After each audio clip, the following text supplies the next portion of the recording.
बहुत बहुत स्वागत है आप सभी का मेरे इस यूट्यूब चैनल में। हम लोग आज ज्योग्राफी का एक बहुत ही महत्वपूर्ण टॉपिक देखेंगे और वो टॉपिक हमारा होगा पवन यानी कि विंड। तो चलिए समय को ज़्यादा व्यतीत नहीं करते हैं, वेस्ट नहीं करते हैं और डायरेक्ट आते हैं आज के टॉपिक पर, पवन।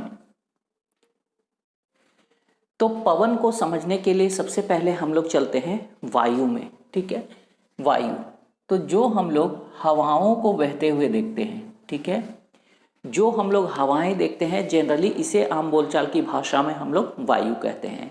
वायु को हम लोग इसके चलने के आधार पर दो भागों में बांट सकते हैं। एक होता है पवन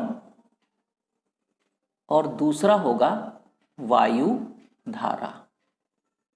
ठीक है, पवन और वायु धारा।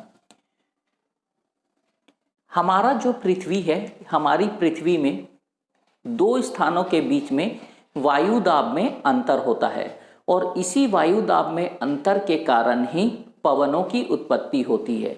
यानी कि जब वायु का क्षैतिजीय प्रवाह होता है, यानी अगर वायु दाहिने से बाएं या बाएं से दाहिने और चलती है तो इसे हम कहते हैं पवन। ठीक है, यानी कि अगर वायु का प्रवाह इस दिशा में हो रहा है, बाएं से दाएं या यहाँ से यहाँ, दाएं से बाएं की ओर, तो इसे हम कहते हैं पवन। ठीक है, और यदि वायु का प्रवाह ऊर्ध्वाधर दिशा में नीचे से ऊपर या ऊपर से नीचे की ओर हो रहा है तो इसे हम कहते हैं वायु धारा। ठीक है, इसी वायु धारा में ही आगे हम लोग संवहनीय धारा को भी समझेंगे।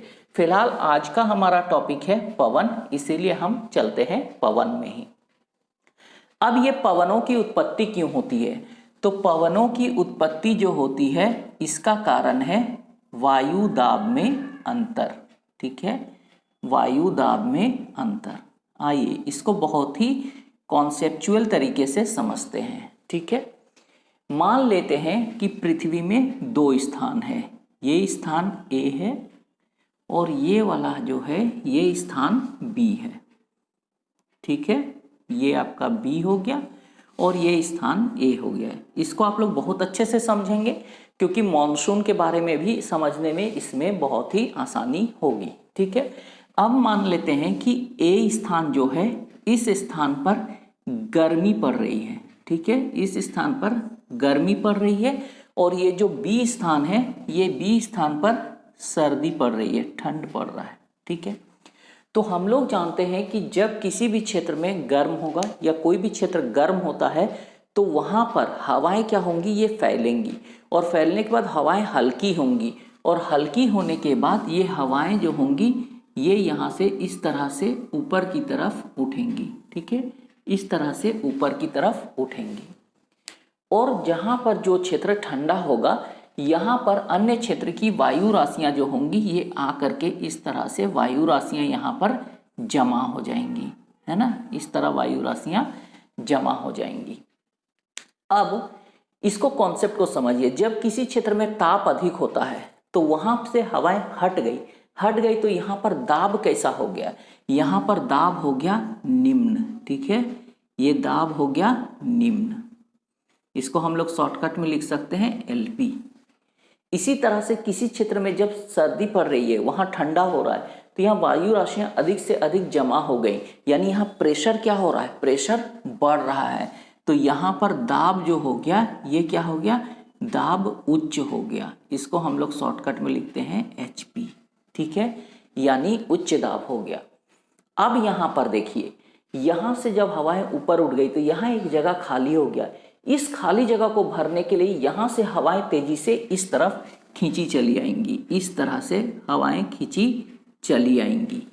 और जैसे ही ये होता है कि एक क्षेत्र में वायु दाब कम हो गया और एक क्षेत्र में वायु दाब अधिक है तो उच्च दाब से निम्न दाब की ओर वायु का प्रवाह होने लगता है और जब ये क्षैतिजीय प्रवाह होता है तो इसी को हम लोग क्या कहते हैं, इसे हम लोग कहते हैं पवन।